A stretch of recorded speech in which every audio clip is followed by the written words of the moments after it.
اور ملک فلسطین بھی اس کی سلطنت کا حصہ تھا۔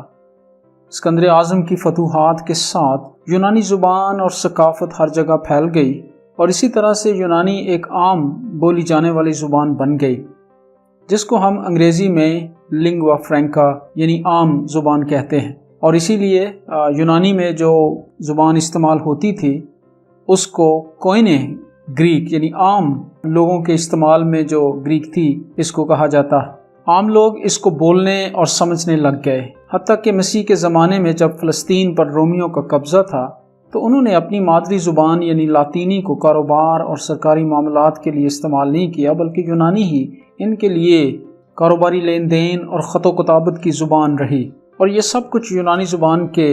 لنگوا فرینکا یعنی عام زبان ہونے کا منہ بولتا ثبوت ہے۔ قبل ازیں یونانی زبان کے بڑھتے ہوئے اثر کی وجہ سے یہودی علماء کرام نے تقریباً 200 قبل از مسیح میں اس ضرورت کو محسوس کیا کہ پرانے عہد نامے کا ترجمہ عبرانی سے یونانی میں کیا جائے، جو کہ ہفتادی ترجمہ کے طور پر جانا جاتا ہے۔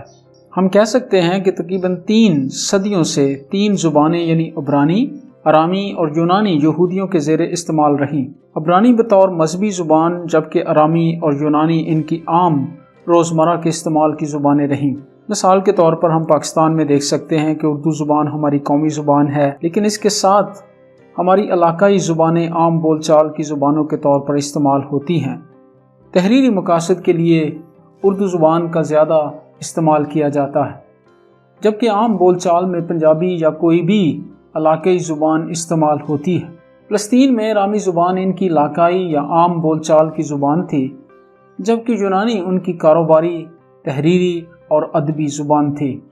اس نقطے کو یہاں پر سمجھنا بہت ضروری ہے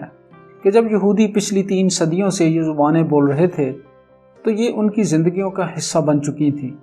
ان زبانوں کے ساتھ ایک یہودی بچے کا نشو و نما پانا اس بات کی دلیل ہے کہ ہم ان دونوں زبانوں یعنی ارامی اور یونانی میں سے یہ نہیں کہہ سکتے کہ کون سی ان کی پہلی زبان یعنی فرسٹ لینگویج یا مدر ٹنگ جس کو ہم مادری زبان کہتے ہیں، اور کون سی ان کی سیکنڈ لینگویج یعنی ثانوی زبان ہے۔ جب کوئی بچہ زبان سیکھتا ہے تو وہ اسے سننے کے ذریعے سے سیکھتا ہے۔ جب ایک یہودی بچہ دونوں زبانیں سنتا ہوا سیکھتا تھا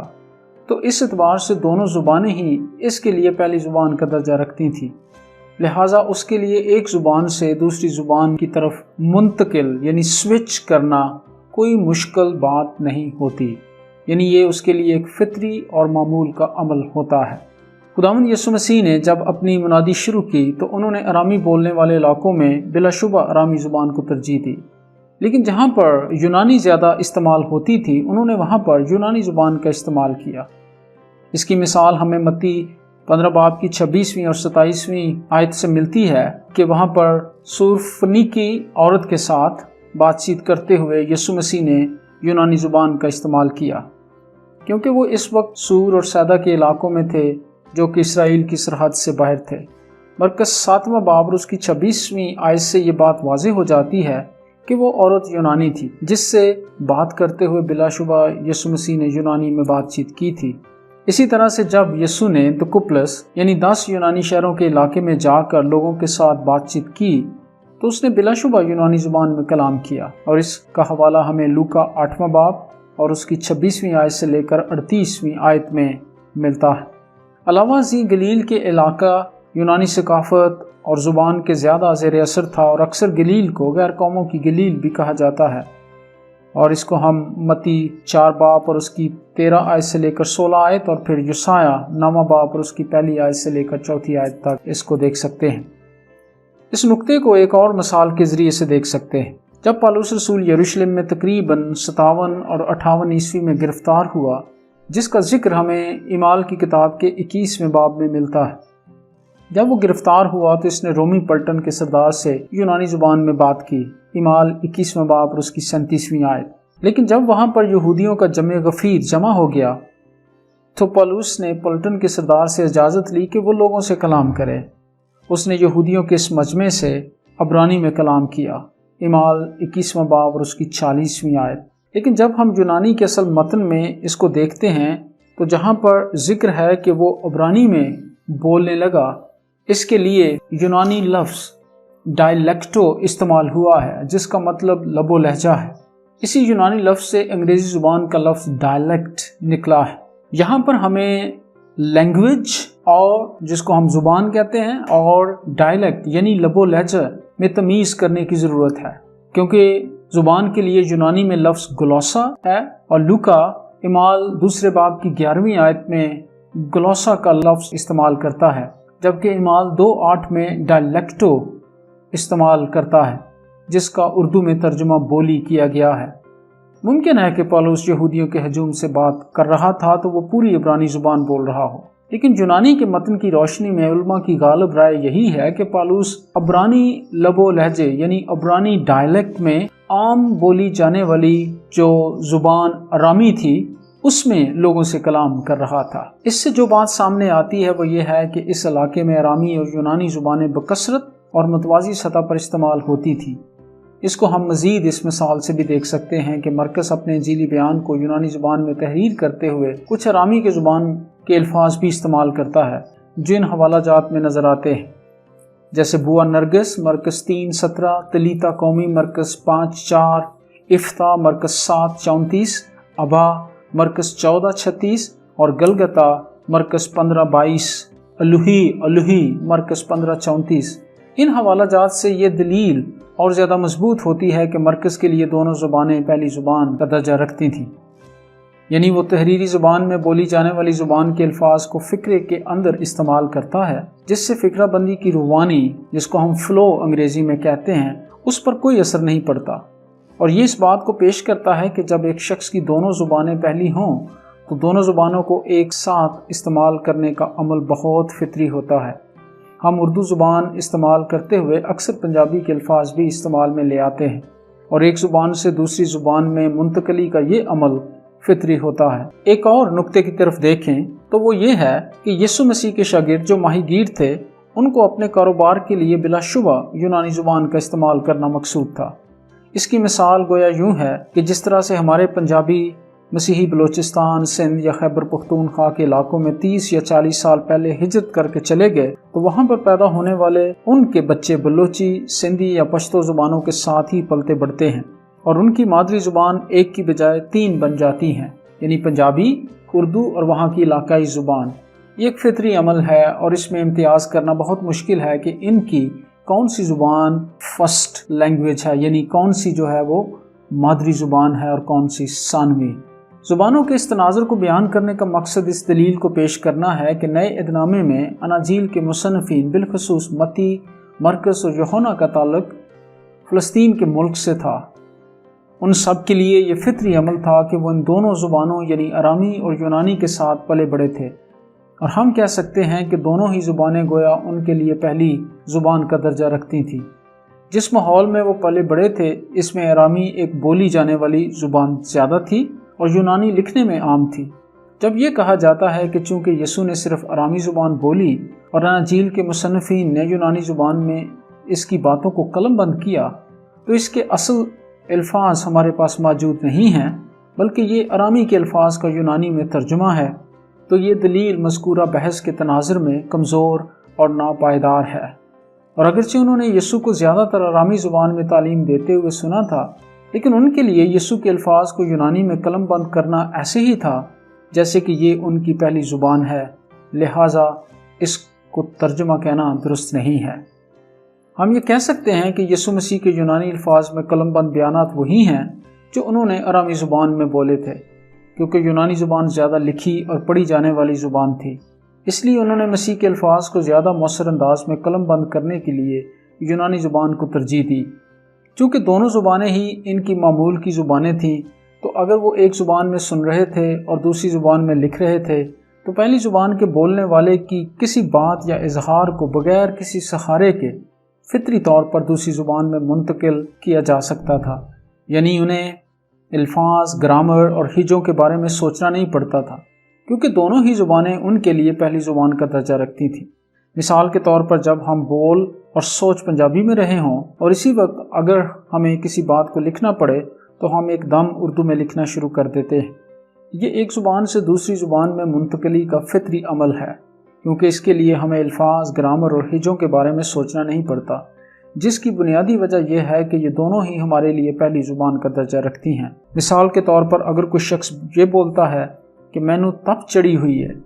تو اہل زبان اس کو سیاق و سباق اور لب و لہجے کے مطابق سمجھ سکتے ہیں کہ اس کا کیا مطلب ہے۔ لیکن دوسری زبان بولنے والا شخص اگرچہ زبان سیکھ بھی لے تو وہ صرف یہی سمجھے گا کہ مجھے بخار ہے، لیکن اس کا سیاق و سباق میں درست مطلب یہ ہے کہ مجھے غصہ آیا ہوا ہے یا میں طیش میں ہوں۔ یونانی زبان اپنے آپ میں ایک وسیع زبان ہے جو حجم اور ذخیرہ الفاظ کے اعتبار سے کافی وسیع ہے، لہٰذا اس میں دوسری زبان کے معنی اور پیغام کو پیش کرنا کافی حد تک آسان تھا۔ اس کی مثال یہ ہے کہ انگریزی زبان میں محبت کے لیے ایک ہی لفظ ہے، جبکہ ہماری اردو زبان میں اس کے لیے 2 الفاظ ہیں، یعنی محبت اور پیار۔ لیکن یونانی میں 4 الفاظ ہیں، یعنی فیلیو، ایروس، سٹورگے، اگاپے، جن سے محبت کے مختلف پہلوؤں کی وسعت کو بیان کیا جا سکتا۔ کچھ زبانیں اپنے حجم کے اعتبار سے اتنی وسیع نہیں ہوتی، لہٰذا ان میں پیغام کی ترسیل مشکل ہوتی ہے، لیکن یونانی زبان اس حدود و قیود سے بالاتر ہے۔ اس لیے خداوند کے الفاظ کو بہت زیادہ واضح انداز میں پیش کرنے کے لیے یونانی زبان ایک اہل زبان تھی۔ اس زبان کی عالمگیریت کی وجہ سے انجیل کا پیغام پہلی صدی میں ہی اس وقت کے 3 معلومہ براعظموں یعنی ایشیا، یورپ اور افریقہ تک پھیل گیا۔ کلیسیائی تاریخ کے تناظر میں دیکھیں تو پہلی صدی میں ارامی خاں، بالخصوص یروشلم کی کلیسیا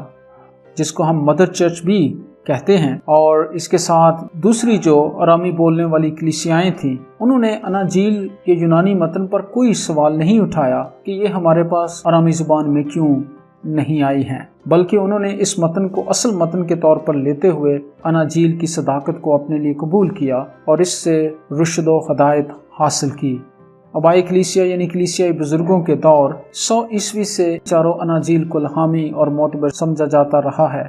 بلکہ 19ویں صدی میں متن پر تنقید کرنے والے علماء کی آمد سے قبل تک کبھی بھی اناجیل کی صداقت پر کسی نے سوال نہیں اٹھایا تھا۔ اس بات کو ہم پاکستان کے تناظر میں اچھے طریقے سے سمجھ سکتے ہیں جہاں پر مختلف زبانیں بولی جاتی ہیں، جس سے شاید وہ علاقے بے بہرا ہیں جہاں پر صرف ایک ہی زبان بولی جاتی ہے۔ ایسے علاقوں کو دوسری زبان سمجھنے کے لیے بہت زیادہ محنت کرنے کی ضرورت ہوتی ہے۔ اس اعتبار سے ہم کہہ سکتے ہیں کہ ان لوگوں کو نئے ادنامے کا یونانی متن گویا ترجمہ لگتا ہے، کیونکہ وہ سمجھتے ہیں کہ پہلی زبان ارامی تھی اور یونانی ان کی ثانوی زبان تھی، یعنی دوسری لینگویج تھی،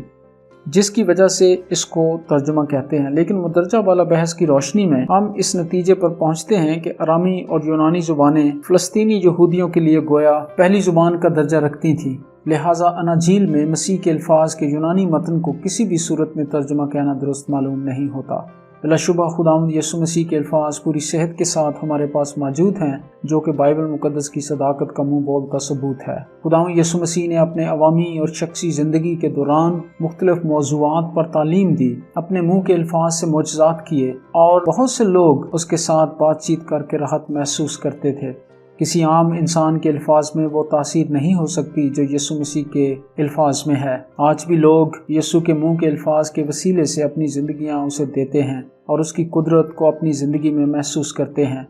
اور اسے اپنا شخصی نجات دہندہ تسلیم کرتے ہوئے اس کی تابع فرمانی میں اپنی زندگی اس کے جلال کو ظاہر کرنے کے لیے گزارتے ہیں۔ میری دعا ہے کہ خداوند اس بات چیت کے وسیلے سے آپ کو خدا کے کلام کو سمجھنے کا فضل بخشے۔ آمین۔